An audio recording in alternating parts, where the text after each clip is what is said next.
G'day everyone, I'm Ebony Bennett, Deputy Director at the Australia Institute, and welcome to the launch of Australia's biggest book club. This is our very first episode, and we've got a very special guest today that I'll introduce shortly. But firstly, I'd like to acknowledge that we live and work on Ngunnawal and Ngambri country and pay my respects to elders past and present. Sovereignty was never ceded, and this always was and always will be Aboriginal land. Very quickly, Australia's biggest book club will be on at least once a month, but days and times are going to vary. So head on over to australiainstitute.org.au to find out all our upcoming webinars. In January, we're going to be talking to David Marr about his new book, Killing for Country. And just quickly, if you're new to Zoom, if you hover over the bottom of your Zoom screen, you should be able to see a Q&A function where you can type in questions for Thomas today. And you should be able to see the chat as well, upvote other people's questions, and a reminder to please keep things civil and on topic or we'll boot you out. And lastly, a reminder that this discussion is being recorded and it will go up on our website later. So I am absolutely delighted to introduce our special guest today. Thomas Keneally is a beloved Australian author who hardly needs an introduction, but I'm going to give it a crack anyway. His first novel was published in 1964, and since then he's written a considerable number of novels and non-fiction works, including Schindler's List, or Schindler's Ark as it was first published, The Chant of Jimmy Blacksmith, and he's the winner of the Booker Prize, the Los Angeles Times Prize, and the Mondello International Prize. He's been named a Literary Lion of the New York Public Library, one of my favorite places on earth, a Fellow of the American Academy, and he's the subject of a 55-cent Australian stamp, distinct honour, and a living legend. Please welcome Thomas Keneally. Thank you so much for joining us today, Tom. Oh, it's an absolute delight. Your institute is a beacon amongst all the stupidity and prevarications of our polity. And I'm delighted to have made contact with you folk, because you say, in a coherent sense, what I rant about incoherently. Thank you so much. And I am joined today by our Executive Director, Richard Dennis, who is also an author of many books, mostly about economics, including Econobabble, Curing Affluenza, and others. And we're really excited about today. We are going to be talking about Tom's recent non-fiction book, A Bloody Good Rant, which we've got here in front of us. But also, Tom, I know you've just recently published a new novel, Fanatic Heart, that got a great write-up in the Times. Congratulations on that. Yes, Fanatic Heart is not so far away from it's a sort of literary, well, no, not literary, because Richard is very literary when he writes his economics, but it is a fictional version of that. It's about a convict who actually escaped from Australia, a political prisoner, as famous as Mandela in his day. Of course, Australians have never heard of him because our history's not like that. It's not and then he goes to America, is appalled or intrigued by two aspects of America, as we still are. The fact they haven't come to terms with the emancipation of the slaves, and the second, that they haven't come to terms with the relationship between God and economics, and they think that God is in the economics. And these two factors make very much make America, and it's about, in his age, he felt that. But he took the wrong way out. He decided that based on all the fake science of the day, which he believed, he should support slavery. And two of his sons from Northern Ireland via Tasmania, Bothwell, Tasmania, died in that struggle. He's got a great wife too, called Jenny. And one of his best mates is Speranza, Oscar Wilde's mum. So I do heartily actually recommend that crazy book, Fanatic Heart, to readers. It's one I feel I can, even though I hope it doesn't have longers. Well, we'll certainly put a link up to that on our website for anyone who wants to track it down, but it's in all good bookshops, as is A Bloody Good Rant. And I did want to kick us off today. It's a really cracking read, covering Australian history, economics, politics, you name it. There's a bit of everything in there. And it was a really gripping read. I learned so much from it. But I did want to start with the chapter where you talk about climate and things around it, the buying and selling of things, and which really kind of traces the history of environmentalism in Australia and its clashes with our neoliberal approach to things. And really touches on as well some of the problems we have valuing the environment, not only for its own worth, but also reconciling with that history of its value to our First Nations Aboriginal people as well. Can you just reflect on what you see as some of those key clashes that have emerged and the trouble we really have valuing our natural environment? Yes, well, when I was a kid, that's the way every 88-year-old should begin. When I was a kid, there was a certain indifference, not at the personal level, but at the level of the culture, to Australian landscape, in that, well, it produced wool. That was one big tick for it. But all our poetry was from England. All our fiction was from England.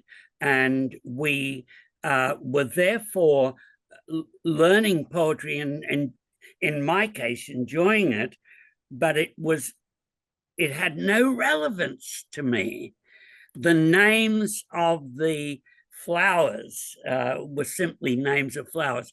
The names of the birds, well, I just had to take it on trust that they enchanted John Keats.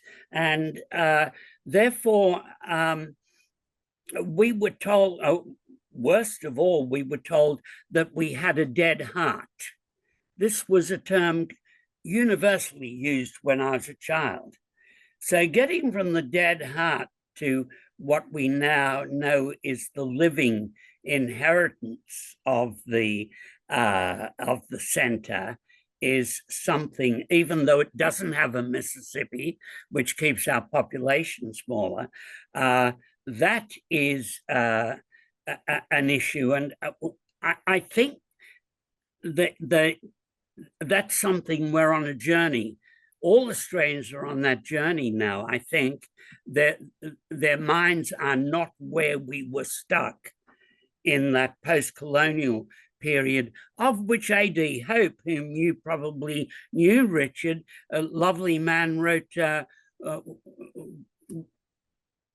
we pullulate like second-class Europeans, pullulating timidly on the edge of alien shores. And he described as Australia as a woman beyond her change of life. Now, you just wouldn't think that. We think is that Australia is paradise if only we can get the right party in, and if they read Richard Dennis's books, listen to the Australia Institute. But that's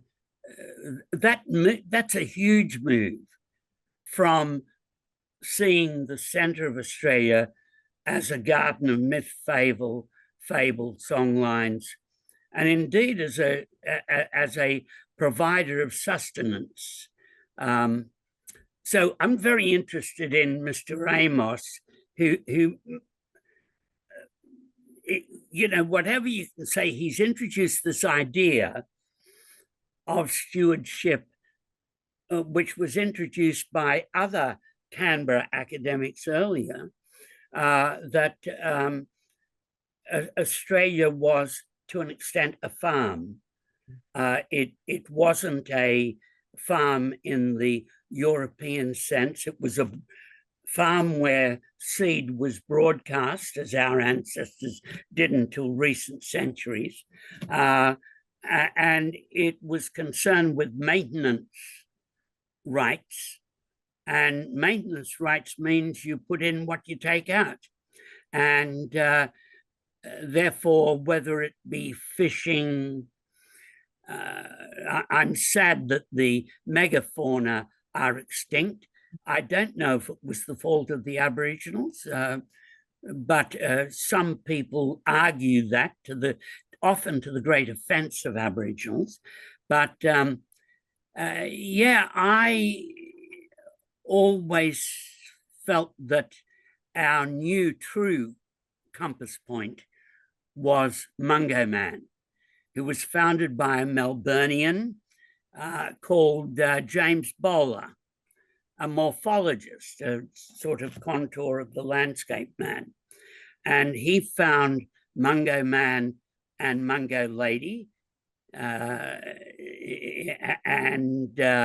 they were buried 42,000 years ago. And boy, do they talk once you dig them up. They certainly spoke to the elders and spoke to Jim.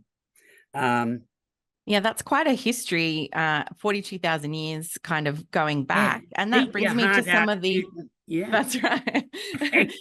It brings me back to some of the other things, Richard. I was going to ask you, Tom in the chapter kind of talks about what's recently happened with Juukan Gorge, for example, and, you know, that problem that we have with taking the neoliberal approach to development, and the fact that, you know, economics is actually not really useful at measuring the value of things. No. So as always, Tom's put his finger on it beautifully. The so-called dead heart of Australia, the idea that, you know, that Australia was barren, like a woman, you know, past the change of life. All of our conceptions of the value of the Australian landscape, the value of the Australian place, are these kind of colonial notions of what trees can we chop down, how much sheep, how much wool can we grow, maybe how much coal or something else. So extractivism, the idea that we can kind of convert the landscape as it was into some kind of replica of production in Europe, and then we put it on boats and send it to Europe. I mean, that's the Australian identity of our kind of leadership class today. Look at the exports, look at all the boats full of things we're sending to our betters back in Europe or somewhere else. So yeah, the reason we thought it was dead was not because nothing or no one lived there, but sheep wouldn't live there, you know, or cattle wouldn't live there, or you couldn't grow wheat there. So if you couldn't it killed explorers as well. Absolutely, it certainly, especially the ones that tried to tow a boat through the desert. So we kind of thought it was dead because it couldn't produce the things our European colonial masters had told us were valuable. And of course, you know, the Juukan Gorge, it's just, you know, it is the clearest encapsulation of how Australia is still a broken post-colonial environment, because effectively the executives of Rio Tinto had to look at the value to them of priceless, unreplaceable Indigenous art and the value of some iron ore that is literally kind of spread all over Western Australia. And for them, they're doing their cost-benefit analysis, they put the benefits of keeping that Indigenous art at zero, effectively, and the market price of the iron ore is high, so they destroyed it. And that happens all the time. And even now we've got all these people in Australia saying, oh, forests are valuable because they sequester carbon, and that's okay because if they sequester some carbon, then the mining industry can expand somewhere else. No, forests are valuable, full stop, just shorten that sentence. You know, like kids are valuable regardless of what work they're going to perform one day. Retired people are valuable even if they're not working anymore. The world's tallest flowering trees in Tasmania are valuable because we humans value them. And to have economists or worse, resource companies come in and try and put a decimal place on that number is not just bad economics, it's terrible culture. I'll just leave you with one observation. It wouldn't matter how much coal was underneath the Louvre. The French wouldn't dig it up. It doesn't matter how valuable the gold that was found, and there wasn't any, by the way, under Notre Dame, the French wouldn't dig it up. But in Australia, we look at Indigenous heritage, we look at natural heritage, and we say, oh, but it's got some minerals under it, so let's dig it up. There's nothing we wouldn't dig up. Yeah, Tom, you kind of talked about Juukan Gorge being, and the destruction of it being a theft from Australia, which it is. Like, if you look at yes, how much history was there, really from a tracing company back. that's done such wonderful things in Bougainville too. Yeah, Turned an estuary and a delta into a desolation. Yeah, but it really did strike me that we just kind of, I mean, we saw a big reaction to that, but we don't think about Aboriginal history being our history as well, and the history of the world. They're the oldest continuously living culture on Earth, and yeah, it's just things like that happen all the time, don't they? Yes, I notice we're getting a lot of commentary on the postmenopausal metaphor. I have to emphasize that's not Richard's or mine. Dreary old patriarchs, though we may be, it is the image from A.D. Hope, a very fine poet, but his version of Australia. That's what he said about Australia in 1939. And so we're inevitably drawn back to that 1939 view. And of course, we challenge it, and no male would, I hope, would dare use such a, as one panelist said, women are valuable past their change of life. I am utterly dependent at 88 on a woman called Judith, who is also 88. So I, just from a utilitarian point of view, but also from a democratic point of view and a kinship point of view, I say they are bloody valuable. And to be clear, exactly, I was trying to ape the language of that era to say that yes, in that era we were saying that the dead heart, it was never dead, yes. and the idea of being barren as some form of insult is exactly the kind of metaphor I was trying to expose. The lack of the fallacy of it, the fallacy of it, and the danger of it. To think that a woman is only valuable because she can have kids, to think that a land is only valuable because it can grow sheep. That's exactly the kind of notion of value I was trying to deconstruct. So. But sticking with value, and I guess one of the key themes of the book, Tom, is really a critique of neoliberalism and how it's infected so many different facets of our life. Yes. Yeah. So I wanted to ask next about the chapter where you talk about, who is Adam Smith and what is the legacy of that kind of approach to things. And I really loved, I think you made a wonderful observation that certainly Adam Smith is jaundiced against government intervention, but who wasn't, when you look at government in the age of the Georges. Can you just talk to me a little bit about why you drew on Adam Smith and his legacy for that chapter where you kind of explore some of the faults in that approach? I was thinking of, I said one night to Judy, that bugger hasn't read The Wealth of Nations. And then I thought, neither of you, Tom, but you're a punter. So I went and read it as part of this to see what Adam Smith really says. I'm pleased that one of the quotes I drew people's attention to in Adam Smith is sometimes being used by people on TV now, that people from the same industry, being human, never meet even for diversion without the conversation inevitably developing as some plot against the public. And that's why we have government, not to liberate these plots against the public, which neoliberalism says government should do, but to protect us from the absurdity of it, the absurdity of Alan Tudge saying that universities are vocational schools and are a business. He didn't say it. He knew we all took it for granted. By the time he made these pronouncements on universities and how they must be more profitable themselves and how people must stop reading history and poetry, then the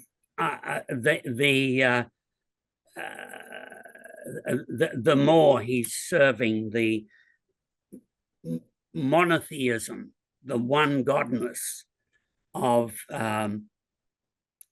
neoliberalism. Yeah. And you kind of wondered what he would make of the GFC and the behavior of Lehman Brothers and things like that. Oh yes, indeed. Interesting thought experiment. He's a bit fun. I mean, the worst thing the poor fella did was he's quite a good writer, a very lively writer. And economists who are lively get read, although economists who are pompous and dry get listened to. The latter being very dangerous. But he is very interesting on his take on the colonies.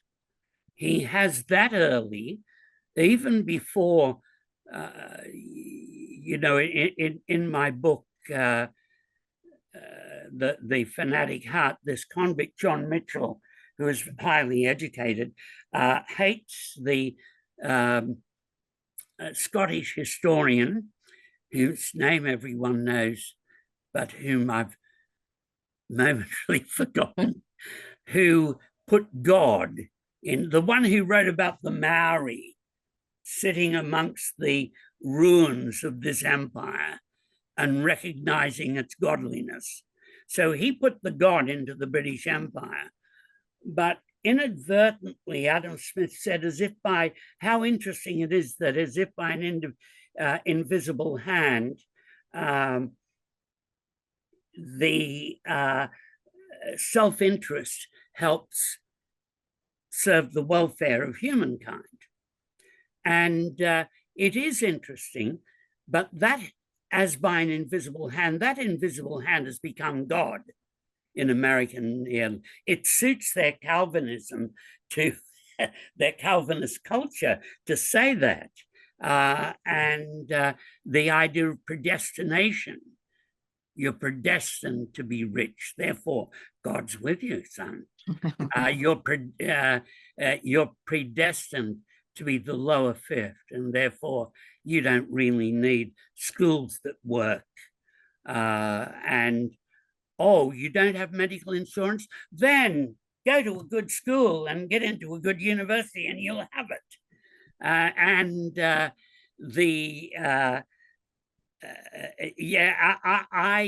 was so delighted to meet Richard because he writes so well about these things at the Canberra Literary Festival, that found out that he was there. I was so overwhelmed that I called him Sandy for half an hour. Sandy. Because of my hair, obviously. But yeah, Thomas, I'll just take you up on that because you mentioned Richard's book, Econobabble, I think in that chapter, to talk about the fact that, economics has become the lingua franca of policy, essentially, that it's kind of how we approach everything. But often it's used to, Richard, snow people and exclude them from a conversation. Oh, absolutely. I mean, just like Catholic priests used to preach to the masses in a Latin they didn't speak, so many politicians, so many business leaders speak in a language of economics that they know the listeners don't speak. Now, the difference is at least the priest could speak Latin and were trained in Latin. Most of the politicians using economic language aren't even trained economists. They're just using buzzwords. They're just using language to keep people out of what are simple democratic choices. So rather than say, the reason that Norway has such great schools and transport and education is they collect more tax and spend it on themselves. You know, you'll hear Australian politicians saying, well, of course, I'd love to have great schools and great education, but in order for us to be competitive in an increasingly globalized environment with long supply chains in an increasingly complicated world, we need to focus on fiscal sustainability in the short term so that we can get the AAA credit ratings we need. This is the vote of confidence, blah, blah, blah, blah, like everything except we've made different choices to the Norwegians. Yeah. We've made, and I like them the way they are. I like Australia not taxing the oil and gas industry and having schools that don't have Bunsen burners or taps that work. And I'm happy with it the way it is. Like, rather than have simple, open, honest, democratic conversations, yeah, economic language is used to say, hey, back off, everybody. The big kids are talking complicated stuff. And you know, if you want to ask us silly questions, we'll embarrass you, we'll patronize you, rather than admit that we could change things. We just don't want to. Yeah. Tom, you've also got a couple of elements where you look back on some of Australia's prime ministers, and I guess they're maybe not legacies, but their approach to things. Keating you described as a restless spirit with a scathing Celtic gift for epigrams, that Bob Hawke possessed the gift of bigness and hoped with a certain Manichean doubt about our short-sightedness and venality. The rest of us did too, and that he was a proud ocker. I wonder what you make of our most recent few prime ministers and how we're batting on that front. I think we see, what I find is that the deity whose existence some of us anguish over, whether he exists or not, or she exists, it exists. If it exists, it's I am who am. It transcends the dimensions of our lives. But in any case, what do I make? Sorry, I've done an 88-year-old thing. I've done such a big introduction, I've forgotten the point of the question. I was asking, you kind of comment in the book on your observations of recent prime ministers like John Howard, yes, for example. Now, this strange thing that the Liberal Party did it became a target for evangelical Christians. And the idea of the prayer group meeting in the midst of Robodebt with ScoMo and praying to God, it is a very strange. I mean, hasn't God suffered enough? I just don't. I don't see the.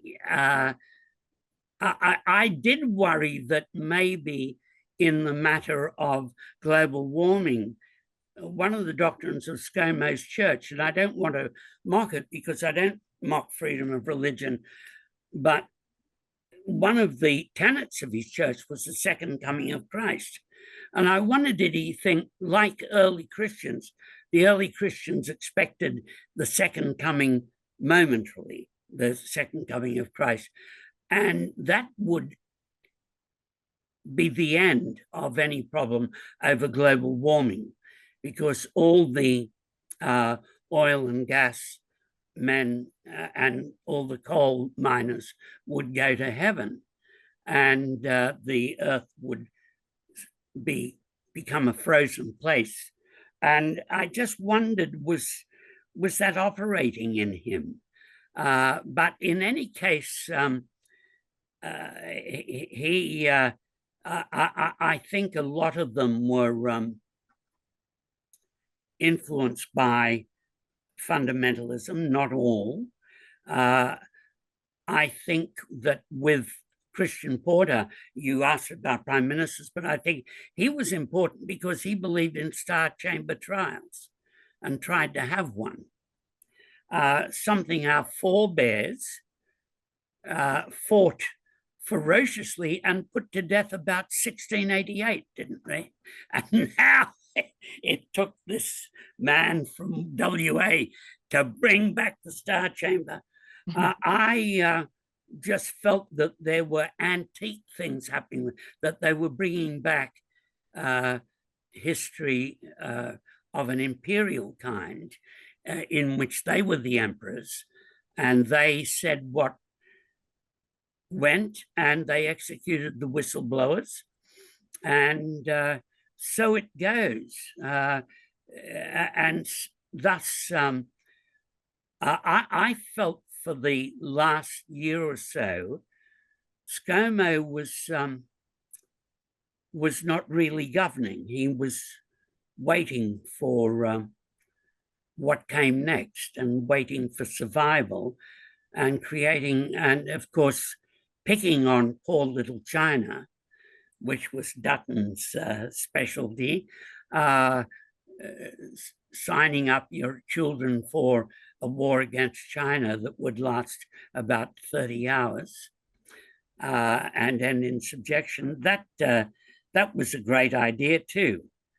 I think I also think that it's not 1938, although to give you the truth, Netanyahu, and to be fair, the terrorists and Hamas but I know where they come from. I know they come out of injustice, but these are not great people of God either.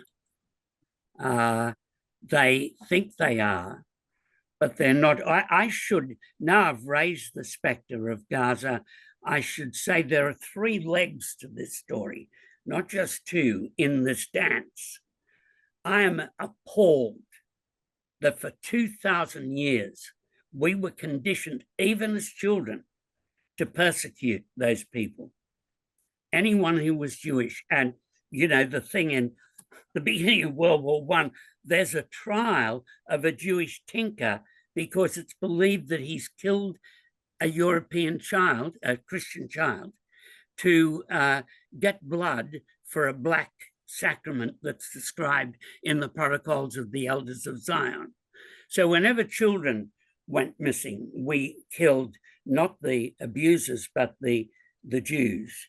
And this went on for 2,000 years with assaults on women,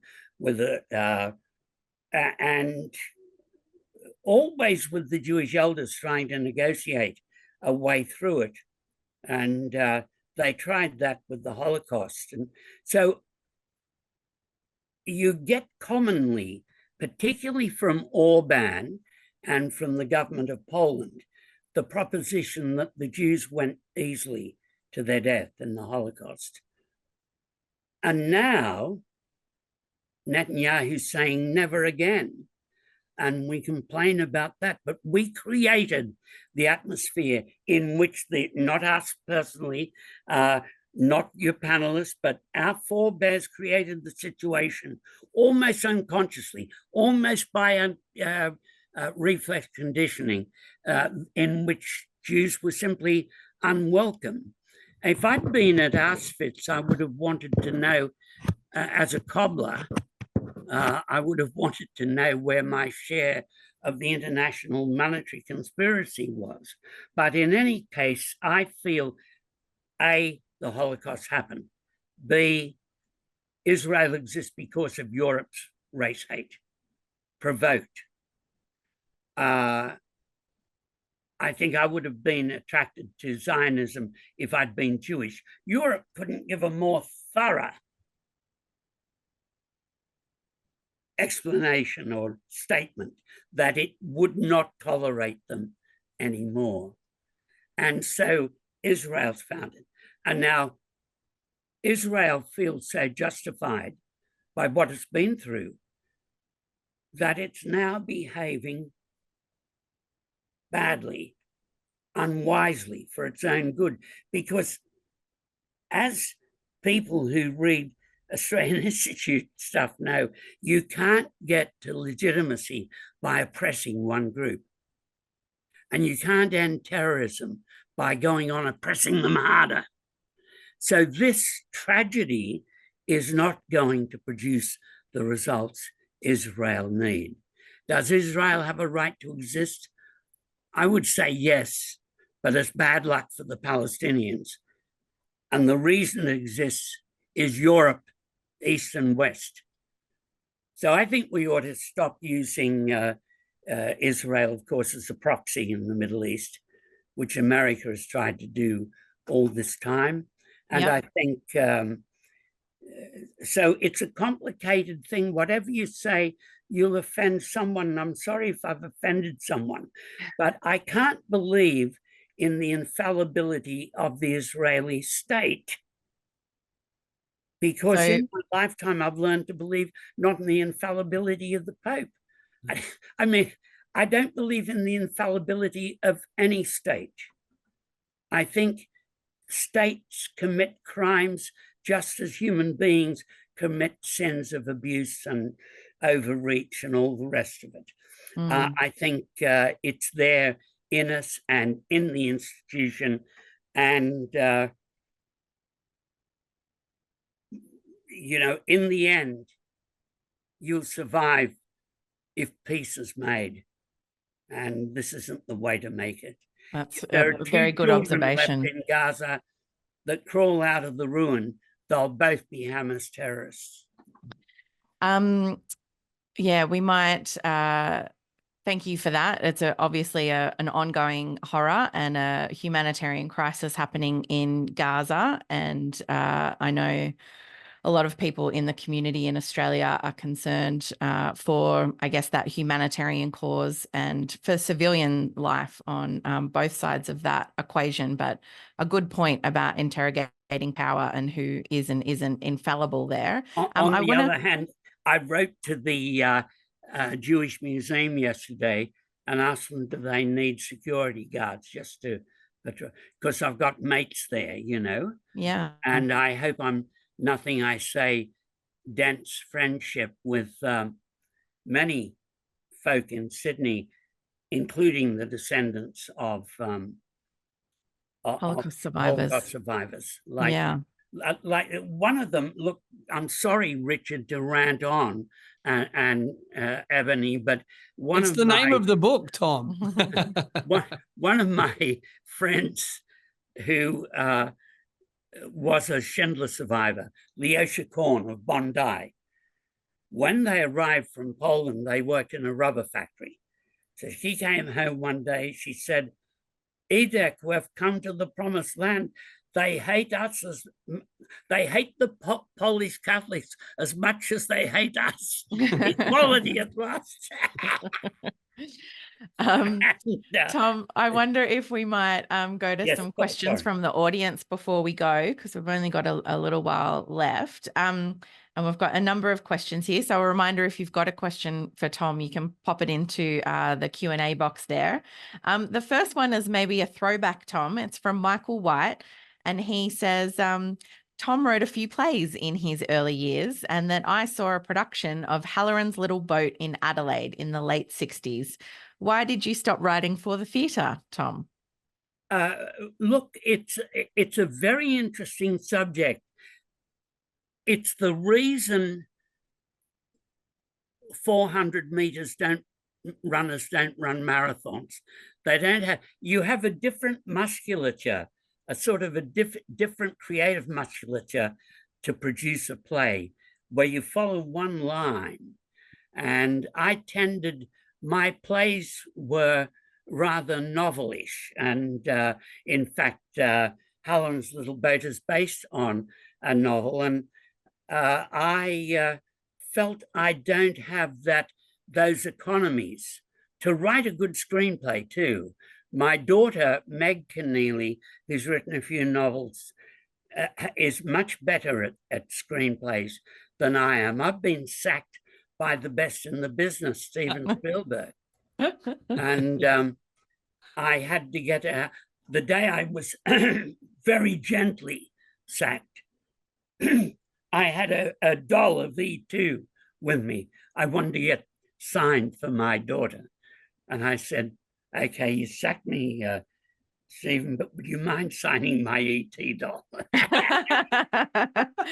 And did he oblige? Oh, yes, indeed. He's rather... I meet so many people in the arts who are on the spectrum. And I've got relatives who are on the spectrum, and maybe they're myself. And I think there's still prejudice against spectrum people. I don't think employers understand them and dismiss them with an ease that they wouldn't apply to someone who had a physical, visible disability. But anyhow, this problem, the autism spectrum, is now driving the Labor government to think what answer they can have to the National Disability Insurance Scheme. And that's one in which the dinosaurs of old Australian fraternity and neoliberalism will scream at each other again and lock jaws. I think that's all too true. Richard, you always talk about with a lot of approach to services, including the NDIS, that, you know, we always think, oh, we can't afford this, but as you kind of point out, it's often about choices. Absolutely. Australia is one of the richest countries in the world. We live at the richest point in world history. Whenever you hear an Australian elected representative say, we can't afford to do something, well, if anyone else in the world can afford to do it, we can afford to do it. To decode the econobabble of we can't afford to do it, it's we don't want to do it. We'd either rather do something else, like spend $350 billion on submarines. Industries. Exactly. You know, $11 billion a year in subsidies for fossil fuels, can afford that. $350 billion for submarines, can afford that. $300 billion for stage 3 tax cuts, can afford that. Can we spend more money helping people with disabilities? Oh, geez, that's a bit expensive. You know, these are just democratic choices. And again, to the point I was making before, you know, the language of economics is used to just hide that brutal but simple truth. We could afford to do it. We've just chosen not to. Tom, the next question I've got is from Rose Reed, and she asks, have we moved on from the predominance of mining and pastoral interests dominating Australian politics? I think the mining still dominates in the sense that the question of how much we need it until we don't, or how much we need it, and particularly coal and oil, until we don't. I'm not. It strikes me that the mining of rare earth minerals is a beginning. You know, it's in its not quite infancy, but compared to the others, certainly in its recent birth, it is a development, and I hope that these rare earths are mined without any of the Rio Tinto brio that we saw in WA. But this question of, so we're still stuck with a bit of mining, but will the kings of vanadium dominate politics? Well, probably not, because they would have been influenced by the Australian Institute not to go that way. But I don't think we're quite done with that. And the other one was agriculture. Agriculture, yes, in the sense of we were big on butter and fleece, and the decline in the wool industry was one that made us think in another direction. Sadly, it was only in the direction of taking stuff out of the earth. But it's given the three of us and probably your panelists a relatively good life. This is a question I'd love answered by the Australia Institute. If the market is God, why does it have to so regularly through a natural pulse punish its children, its believers? And well, let me have a go at that, Tom. I guess if the market is God, why does God need so much public money to keep going? Why are we always bailing out Wall Street? Why are we always bailing out? Why do we need to bail out Qantas? So yes. It seems I have a dear friend who goes with me to the rugby league. Now I'm admitting to being a buffhead, and we stand together. He says that the other team scored right on halftime, and we're suddenly behind. And he says, "Oh, the boys are in trouble now." And all besides that, capitalism wants to capitalize its gains and socialize its losses.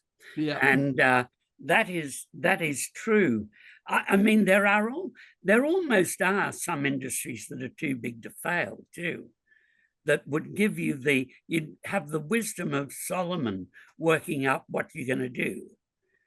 You know, there's certainly a sense to that when Swan, the old Labor cabinet minister, was treasurer. He came down from Brisbane trying to work out what to do with our financial institutions, and whether he did the right or wrong thing. He was quite torn between the two possibilities. Yeah, I think there's an easy solution there, Tom, and that is we shouldn't let companies get too big to fail. You know, so yes, it shouldn't get there. Yeah, you know, today you've got Woodside and Santos, two enormous oil companies that don't think they've got enough power each, thinking maybe if they merge they could pay even less tax, and you know, and push our governments around even more. Let me just add, Eb, you know, you asked about mining. Yeah. It's interesting in Australia, people think, oh, how would we live without mining? What would we do? What would we do? Oh, the hand-wringing. And of course, you know, there's nearly 200 countries in the world and most of them don't have a mining industry. Like, what do they do? What do they do? So, and in Australia, even when we talk about, you know, coal and gas, maybe one day going away, if we ever listen to the climate science, instinctively we're like, oh, but maybe we can mine something else. Now, to be clear, Australia is lucky. We've got a continent the size of North America, a population the size of Singapore.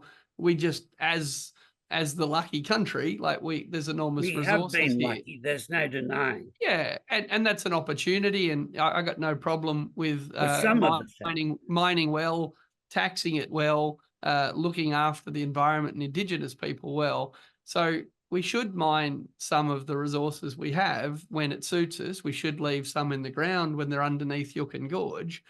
But Australians really still haven't got past the idea that we have to mine something. Well, again, most of the world exists without a mining industry.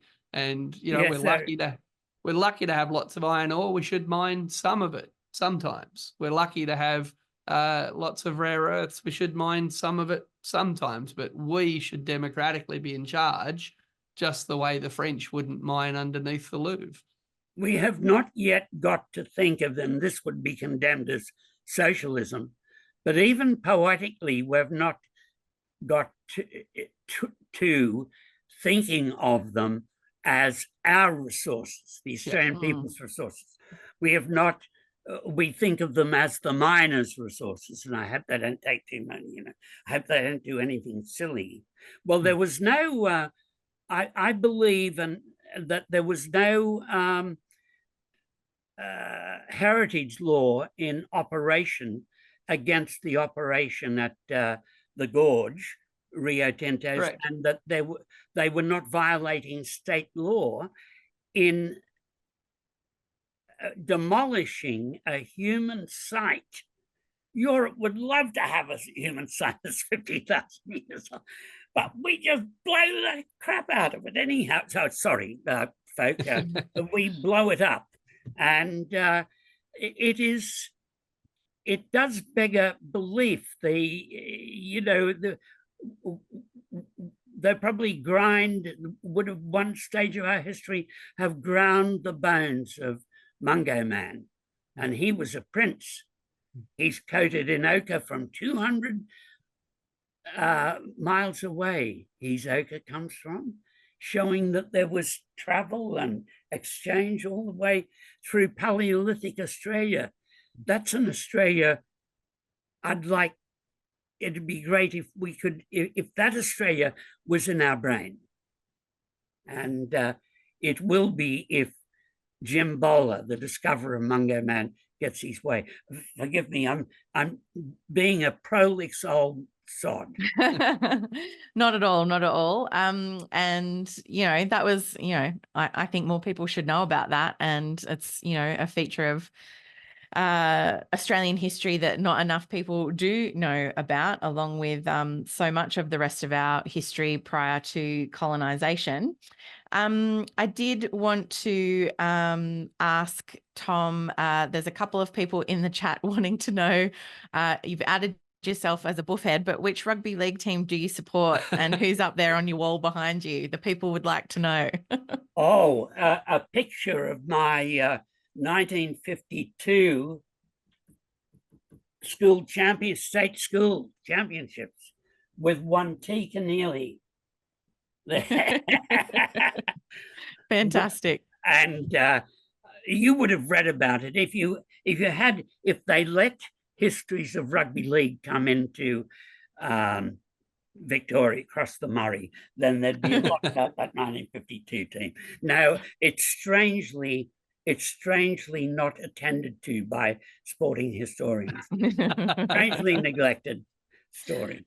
And who do you barrack for in the league? Yes, Tom? and the Sea Eagles. Now, this is a very poetic idea. The Sea Eagle off up in Pittwater, and off one of the points up there, drops a fish. This is what you have to do as a Sea Eagle male to attract a mate.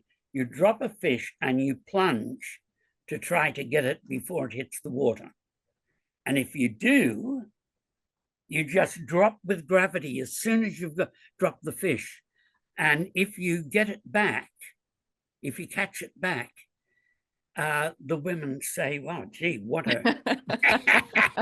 I wish dating was that straightforward. And so I love that image. And what we do at this stage of history, we're dropping the fish in the water a great deal. I am worried, Eb, that Tom's just lost himself some fans by outing himself as a manly. As a Sea Eagles fan, yeah, I was going to say that's not my the particular religion. They're the Collingwood of New South Wales. That's right. And before we go, what are you working on at the moment? What's coming down the pipeline for Thomas Keneally? Well, I mentioned earlier John Mitchell's story, the convict who escapes with American money from Tasmania and allies himself with the South and his family and his children, and finds theological reasons and fake scientific reasons, and they were everywhere at that stage, for the Black African being in the right place, being in a better place than the industrial worker, getting a breakfast, which the industrial worker didn't get. And so in book 2, he moves further into politics, and he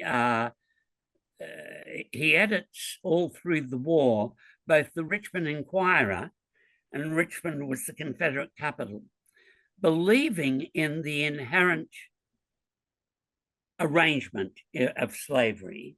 Indeed, having been a hero of the famine, he tries to open up the slave trade again. So it's the most radical, because there wasn't a slave trade at that stage. They lived off the slaves that were already in the South, and they cost about $1,500 each. And so he said, let's make them cheaper. So his relationship with his old Irish friends, one of whom was a Union general and governor of Montana and was killed in Montana, Thomas Francis Meagher. He was I'm writing book 2 of all that, and it's just about finished. And secondly, I'm writing a nonfiction book about murder, a murder in my grandparents' village in North Cork, that was caused by the land wars, a land murder for which a man was hung, for which a British nationalist, an Irish nationalist newspaper raised 40,000 signatures to get him off, but he was hanged.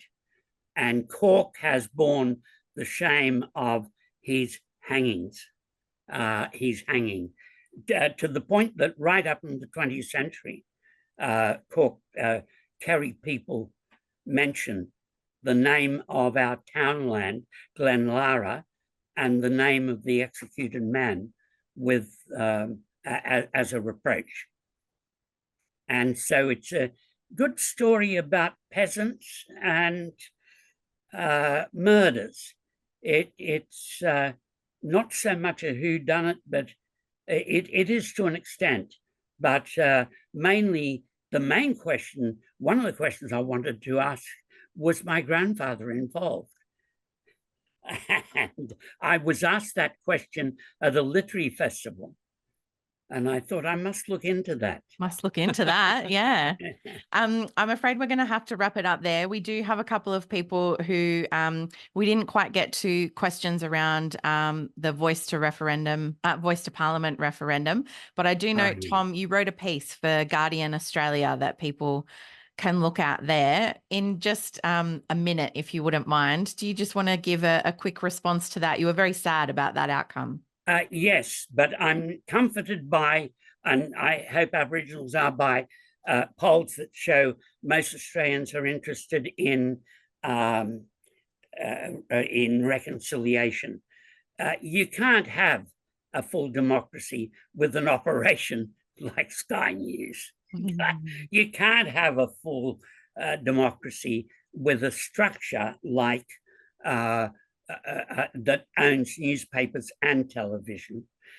You can't, and we know the names of the leaders, Liberal and Labor. The Labor crowd had a fatal tendency to give stuff away to Murdoch. Maybe they're the villains, not that. But I can remember when they were discussing it, socially. And so I think, I'm just hoping that the concentration we have in all industries, we might take a more antitrust view of it in the future. The Americans were faced with cutting 5 overall publishers down to 4 by letting one of them buy Simon & Schuster. They didn't let it happen, but we'd let whole industries disappear down to 2 competitors. Yeah. And why aren't they required to live by the rules of, why aren't they required to live by the rules of inflation themselves? They gazump inflation and generate it by putting up Yeah, we've actually got a bunch of Australia Institute research on that if anyone wants to head on over to our website. But we will wrap it up there. Thomas, thank you so much for your time today. We really appreciate it. Congratulations on not only this book, but Fanatic Heart. That sounds fantastic. And I'm sure a number of us will check it out after this webinar. And A Common Form of Irish Murder. Yes, A Common Form of Irish Murder. As a true crime aficionado, I will definitely be checking out that one as well. Thank you so much, Thomas Keneally. Thanks to Richard Dennis. Thank you, everyone who's joined us today. We really appreciate you coming along to the launch of Australia's biggest book club. Do head on over and join if you haven't yet today. At the end of 12 months, you'll go in the draw to win a book from every author that we've interviewed throughout the year. And we're going to have a cracking lineup of authors. Next month, we'll be talking to David Marr about his book, Killing for Country. And we have some more exciting authors coming up as well, including Chanel Contos and others. Head on over to australiainstitute.org.au to join Australia's biggest book club. And today we are launching our essential reads of 2023. So if you're looking for Christmas presents over summer and you think a book is a good present like I do, then head on over to our website and check that out. And thank you so much for joining us today. We'll hopefully see you again next week at our last webinar for the year. And thank you again, Thomas and everyone, for joining us. We'll see you next time. Thank you, guys. Thank you for existing. We'll try. Thanks, Tom. Bye, Tom. Thanks for watching. If you'd like to keep up to date with all our latest research and work, sign up to our newsletter. Delivered every fortnight, it includes behind-the-scenes updates from Richard Dennis, an exclusive cartoon from Judy Horacek, details for our upcoming events and webinars, as well as explainers, graphs, and not to mention the latest cutting-edge research and analysis from the team here on the key issues that are facing Australia. Click the button on your screen to check it out.